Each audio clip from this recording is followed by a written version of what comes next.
right, I'm here speaking with a new friend of mine that we just met a couple of weeks ago, actually. But she's a wealth of knowledge when it comes to the topic that we're hitting on today, and that's the Sony Alpha.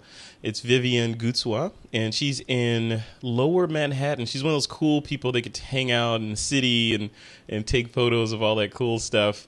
But she's even more cool because she gets to take photos of that stuff with a crazy Alpha 99. So we're gonna talk about that and kind of her style to photography and all that stuff. So Vivienne, welcome. Hi, thanks for having me on your show. Oh, you're It's welcome. very exciting. Thanks for taking time out of your schedule just to chat with me. I mean, just for the people that are watching this, you and I spoke a couple of weeks ago in San Diego at an event, and we were. I wanted to, before we left that event, I kind of said, I got to make sure that I can talk to her later about the Sony stuff, because you're a Sony shooter. I think you and a couple of other people are the few like Sony pros that I know. Everyone else is like, shooting either Micro Four Thirds or they're shooting Canon or Nikon or something. But the Sony people are like this clique of like cool people that I want to Awesome. Penetrate and get in there. So I'm like, okay, I got one. Now we're gonna talk. We're like the magical unicorns of the camera world. Yes. There's very few of us, and it's all kind of like legend that we actually shoot with Sonys, but we're there. You are there. You are there. And I'll tell you, when I got a chance to hold the NEX, or not the NEX, the Alpha 99, like I said before we started recording, it just kind of had that weight of like, I don't know. I mean, it's not that it's heavy. It just felt like something Tony Stark would use. It just felt. It's got a grip that, you hold it and you know that this is a camera that means business. Right. It just has that feel. Yeah, it had the feel of like you're kind of holding it back, like it's a pit bull, and you're just, all right, we're gonna take photos today. Just relax. It's like, okay, all right, calm down. Alpha, we're gonna go out. Maybe that's why it's called Alpha, because it's an Alpha camera. It's the Alpha dog. Yep. Okay, so let's talk about your history a little bit before we dive into the camera itself. So what's your background in photography, and why do you love it? So I only really started shooting seriously maybe 4.5 years ago. Mm-hmm. I just started out kind of very naturally. I just wanted to document what I was seeing when I went on really long walks around New York City. Yeah. And I first started shooting with like a very tiny point and shoot. And I started posting my photos online, and a lot of really kind of lucky things happened when I first started posting my photos online. And I realized, I should probably upgrade to a better camera than the one that I'm using currently. Yeah. And I settled on Sony right from that. Like, my first Sony camera was the A55. Mm-hmm. And it was kind of like my first serious camera. And I learned everything on that camera. Like, I basically just put it into manual mode, and I would go out and I would shoot like 4 or 5 hours a day and just learn everything about light and what every single setting did, how it interacted with the light in New York City, how it interacted with the landscape, cityscape. So it was a great learning experience. And what were you doing with the images? Were you posting them online, or were you printing? Yeah, so I first started on Tumblr because that was kind of new at the time, and I didn't really have any knowledge of blogs or the online blogging world. Mm-hmm. So I started posting on Tumblr, and I got kind of a very large audience from the beginning. I love how humble you are. You got like millions of followers on all these different networks. You're like, I got kind of a large... Yeah. Well, I mean, I think it's great. I love to interact with people. I've made a lot of really great friends on Tumblr, just from interacting with the other photographers on there. I think a lot of people think of that platform as just a place where people go to reblog content. Yeah. But there's actually a lot of people on there who post completely new original content. So it's been nice to kind of get to know them through the process of posting photography online. definitely. Is that Tumblr your primary sort of online home, or I know you're active on Google Plus and Twitter and the other networks Yeah, as well? actually, so my photography blog is completely hosted on Tumblr still. I definitely believe in the platform, so I've kept my blog there. But I post all of my content to Facebook and to Google Plus as well, and I also post to Instagram as well. But that's like, I don't think I post quite the same sort of stuff to Instagram as I do anywhere else. Now, Yeah. are you when you post, like you say, your primary is Tumblr, but you also cross post over on Facebook and Google Plus? Are you posting the same content, or are you posting like a teaser to drive them back to your Tumblr, or how do you work that?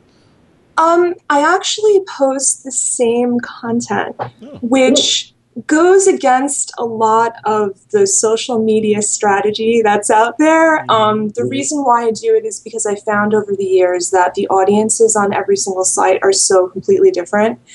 And so it's just kind of worked for me. I don't know if it works for everyone that well, but it definitely has worked for me in terms of, interacting with the different audiences. Yeah, that's the thing with the social media stuff. There is no one way, one correct way to do this stuff. You're right, because it's audience based. It's the person, the person that's posting. It's how often you as a photographer have time to go in there. There's all these different variables, and if anyone ever tells you that there's a secret formula to success online, just walk away and say, "Oh yeah, okay, thank you." Sure, whatever. Yeah. So what are you shooting now? So you're shooting professionally. What's your subject matter? So like current projects that I'm doing, I'm shooting for a kind of a big real estate developer here in New York City. So I'm kind of filling several of his buildings or new developments with photos. So I do that type of work. I just started shooting for a really tiny men's clothing brand, a startup here called Imperial Black. So I do stuff like that, and then I also get approached a lot by people who find my work online, and then they want to use my work for book covers, album covers, in magazines. Life's tough, so that's isn't like it? one whole other side of it. Life is so rough. People keep asking you for all these cool uses of your photos. Well, I wish it was like super often, but yeah. So let's get into the gear. So I want to talk about what you're shooting with. So you when you made the choice to go with Sony, like you were saying before, you've been shooting for about 4+ years. Was it? And you had to have heard of the other brands like Canon and Nikon and those guys, right? Was there sort of a conscious decision to go with Sony, or did you just say, eeny, meeny, miny, mo? I mean, it's kind of weird when I look back in retrospect at how little I knew. I really, I understood that a lot of people shot with Canon or Nikon, and I guess it didn't really occur to me that there was such a giant debate and fan base for both. Fanboys, Yeah, and so when I did settle on Sony, I wasn't really thinking of any of that. I mean, a good friend of mine actually helped me make the decision, and a lot of it was based on, Sony seems to be doing some really amazing things in the world of photography, but nobody seems to really use them. And I was like, sure, why not? That's Let's great. go for it. It'll be better than what I have. So you're like, I'm going to choose the road less traveled, and we'll see. Yeah. And that's awesome. That one of the things that I noticed that as I dive deeper into the Sony product line and start understanding what's in there, more from just this random article that someone wrote, but as I look deeper into it and hold the gear and look at it, it's like I'm a little bit taken back, because I'm like, how come I didn't know about this stuff before? Not that, Nikon and Canon and all these other guys make awesome gear, of course, and of course in the end it's all about the image, not the gear that you're shooting with. But there's some, like, even the NEX, the NEX5R, I'm shooting with and playing with that thing. There's things in that camera that I'm like, that makes a whole lot of sense. How come I never knew about this before? So now I've seen the tip of the iceberg, and now I'm diving deeper and like, wow, look at all this other cool stuff. So let's talk about your stuff here. So what do you shoot with now? Which camera model do you shoot with? So I'm currently shooting with the A99, Hmm. primarily for like my paid shoots. But when I just do my typical New York City photography, I use a mixture of cameras. I've been actually working with Sony since last winter. Hmm. So I've partnered with them, which Cool. has been really, really great because I've gotten to use a lot of their different cameras. So I also shoot with the NEX6, also the NEX5R. I just added Yep. to my arsenal. Yep. I've shot with the NEX7, and I have also shot with the A77, which is another fantastic camera. So what are the differences? So I'm coming at this like completely blind, right? So these numbers, like if you come at me, I've been shooting Nikon since 1989, right? So if you come at me with all these numbers like the A99 and this, and I'm like, okay, what does that mean? If I look at it in the Nikon world and you say D3, a D4, the D7000, in my head I know what those are.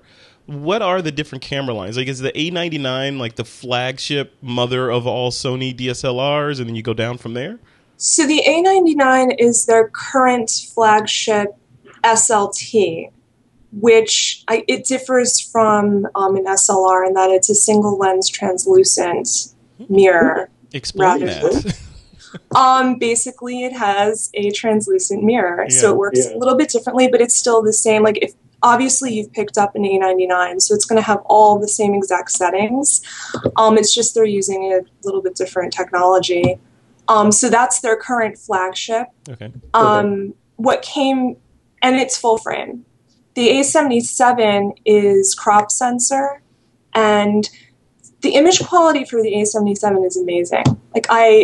That camera was an absolute joy to use. Yeah. Especially since I used that after I'd been using my A55 for a really long time, and the A55 has been discontinued, I think. Okay. And they had like several other models came in between. I think there was like an A65 possibly in between. But A77 was definitely like the big crop sensor camera that they came out with. And then the A99 is their current like really great full frame. And then, of course, the NEX is their whole other foray into mirrorless. And there, you're really just looking at a difference in megapixels. And lack of mirror, right? Yeah, obviously. And it's really, really tiny and wonderfully light and Yeah, great I to think use. those like that 5R is almost magically light. I mean, because it's more lens than it is camera, So Yeah, it's like, totally. it's like wagging the dog when I pick that thing up, and I'm like, but then the images that come out of it, I'll tell you, we did an episode of This Week in Photo yesterday, and I made the, we do this thing called the pick of the week, and my pick of the week yesterday was the Wi-Fi function in the 5R, and just the ability to hit a button and send those images over to my tablet or my phone or whatever, and then share them out and have that APS-C size sensor image quality on Instagram or whatever. Yeah, it's just crazy that you can do that stuff. It's wild, and the apps are really nice too. They have a time-lapse app that's supposed to be amazing. I haven't really gotten a chance yet to fully play with it, but I keep meaning to actually play with it, and I think that's the thing. See, I haven't even gotten there yet. I haven't even. Oh. I remember that that you can install apps on there, but my brain is still in the pre-camera body app installation world. Right. So I'm like, you're right. I can install software on my camera.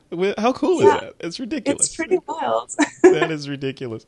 So okay, so that's the Pro line. You're shooting that. When you talk about lens choices a little bit.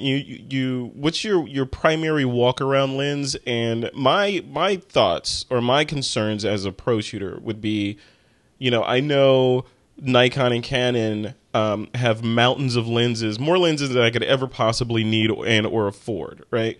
So on the Sony side, do they have? I mean, is their lens sort of catalog or spectrum filled out like Nikon and Canon? I mean, I'm going to be honest. I don't think that it is currently, but they've been really good at releasing more and more lenses, I've noticed, over the last couple of years to kind of meet the demand. I know that definitely used to be more of a complaint, you know, for people who wanted to maybe switch over to Sony. It was like, well, why would I switch over to Sony if, you know, they don't have as wide of a lens catalog?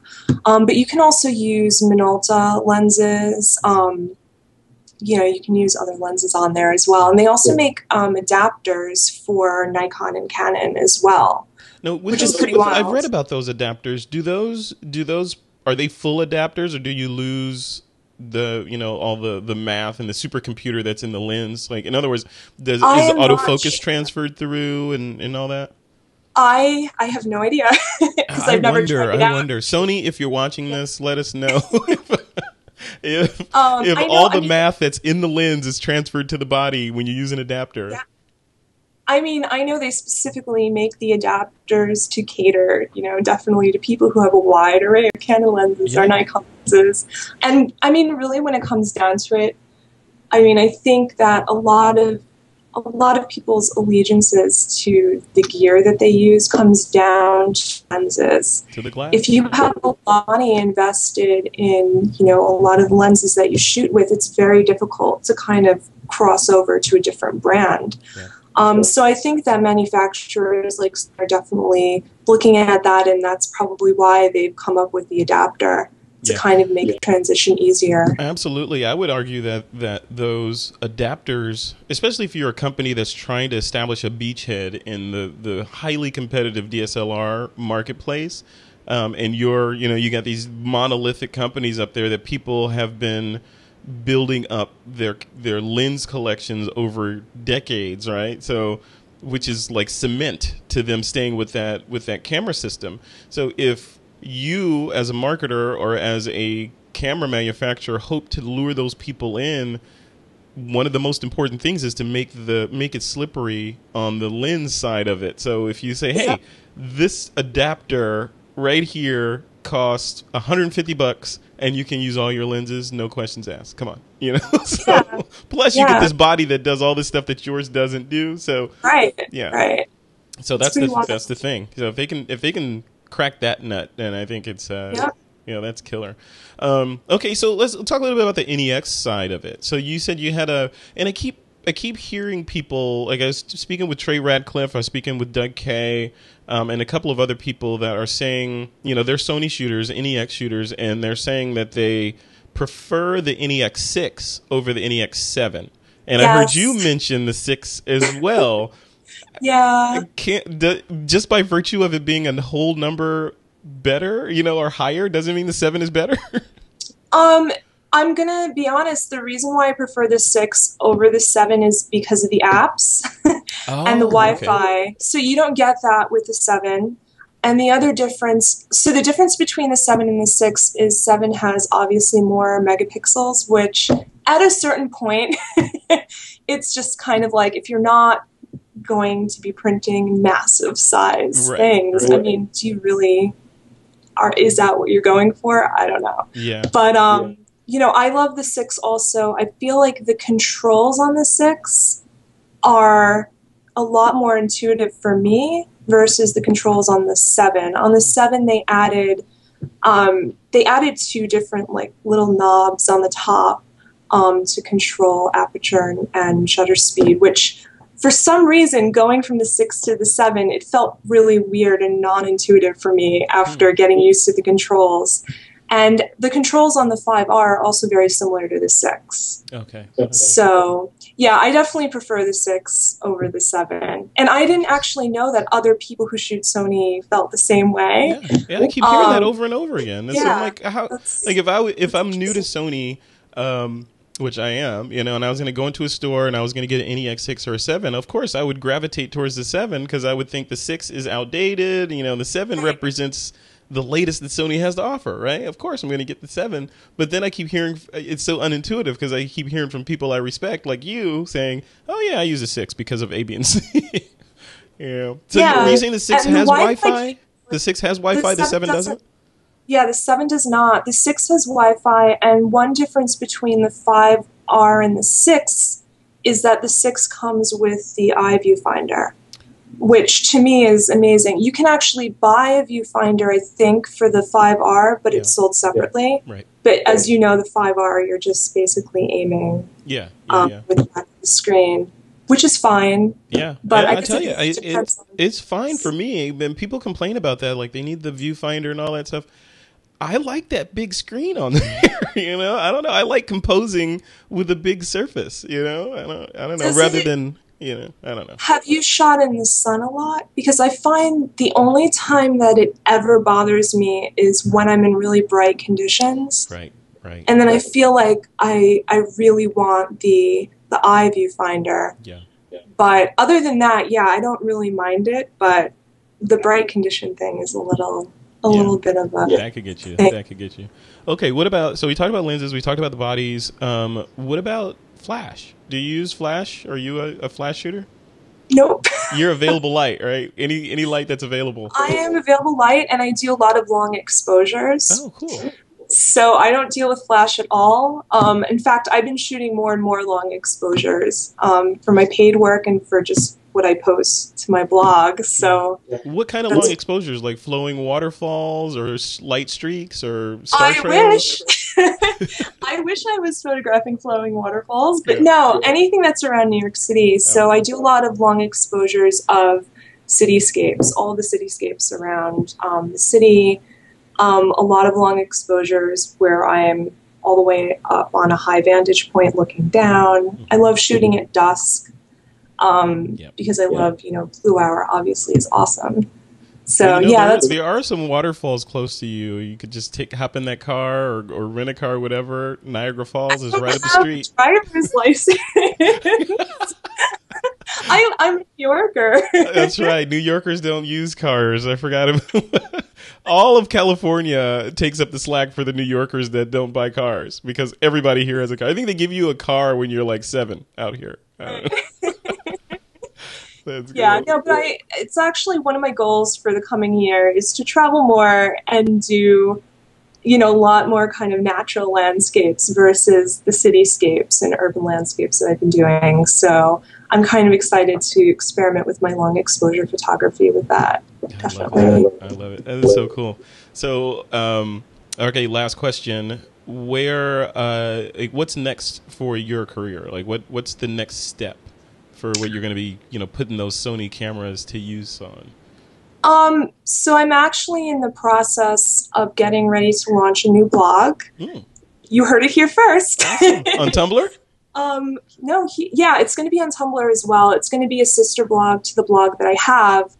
And it's basically going to be my travel blog and my foray into doing travel photography and travel writing. I know some travel bloggers that you might want to connect with. I think you know who I'm talking about. Awesome. Yeah, those guys are cool. So awesome. I'm really excited. It's been a lot of work, but I'll probably be launching it in the next month or so. Wow, you got your girl on fire out there in New York, aren't you? All kinds of stuff going on. Well, thank you for taking the time out of your evening. You're 3 hours ahead of us, so it's almost it's 9-ish around there, right? So. Yeah, thank you for doing this. I'm more excited than ever about that camera. I need to check with Borrow Lenses to see if they have Sonys in stock because I'm gonna grab that 99 to play with it. I'm almost afraid to play with it because you know what might happen. You're gonna get it. If you play with it, you'll get it. Like everyone I know who has played with the 77 or the 99 ends up getting it like within a month. Oh, great. So yeah. And if I could recommend any lens for the 99, it would be the 24-70. Oh, to me, that's the best lens in the world. Wow. It's the Zeiss lens for the A99, and it's amazing. Is that f2.8? Yeah, f2.8. Awesome. Cool. All right. So now look at you spending my money. Now I have a A99 and a 24-70 2.8 coming. So on that. What, like, a high level, what is that going to run me? Like, what does an A99 body generally cost? Are we looking at, like, 2,000? I should look it up right now. I guess I can do that. I think it's in the 2,000 range. Let's see. Um, We have the internet at our command. I'm going to look it up. I right know. now. I'm like going to trying to- Amazon right now. Sony A99. Here it comes. Sony Alpha SLT A99V full frame, 24.3 megapixels. Wow, $2,700, $2,798, so $2,800 for the body. And then let's see, the Sony are the lenses called Alpha? AOP?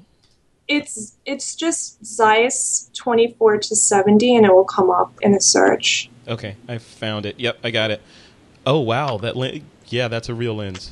That's beautiful looking, and that is one of the best. $2,000. Okay, so one of the best. $2,000. So yes. We're looking at, with tax, about you're looking at about $5 and change grand to get into the Sony system, which is competitive and aggressive compared to the competitors that they're going after. So yeah, those numbers sound high, but if you're in the market for the DSLR, you are going to be buying a D4 anyway, right? And if you're shooting full frame, because A99 is full frame, that's a pretty competitive price in general for the lenses. Yeah. So I feel like it definitely pays for itself, and yeah, you're right. See, that's the point. It's a tool, right? I mean, this is complaining about the price of cameras, and we talked about this on the show before too. Complaining about the price of cameras would be akin to buy a carpenter buying a cheap hammer, right? Because you're in the end, the hammer is going to pay for itself, or else you wouldn't be buying a hammer in the first place. Hire somebody, right? Right. So no, you're totally right. Cool. All right, what's your URL, and where can people go to keep up with you online? My blog is at nythroughthelens.com, and I have every link to where I am on every single social network that exists online over there. So nice. It's probably easiest that way. And if people want to find you on Google Plus, is just search for your name, or is it NY Through the Lens as well? Name. Okay. And also on Facebook, I post to my profile. I post all my photography there rather than to a business page. So if you want to find me on Facebook, you can also just look up my name. Excellent. As well. Well, thank you again. This has been educational and a relatively expensive conversation for me. You're going to get it. I know. As soon as I get it, I'm going to send a picture of me. I'm going to take a picture of me with the A99 using the 5R, the NEX 5R. In selfie mode. Yeah. Flip that lens. Exactly. Yeah, flip it into selfie mode and do a selfie of me with my new camera. And then I'll have a little cup of noodles next to me. And I'll be like, that's what I'm going to be eating for the next 6 months because of all because of Vivienne. Yeah, exactly. We'll call this the Vivienne surprise meal, right? All right, Vivienne, thank you. Thanks again. And thanks for being on This Week in Photo. I mean, it's been a while. Honestly, I don't know if we've ever had a Sony, just a Sony expert to come on and just lay it down like you've done it. So thank you. I appreciate this. Thank you for having me once again. All right. It's awesome. Well, good luck.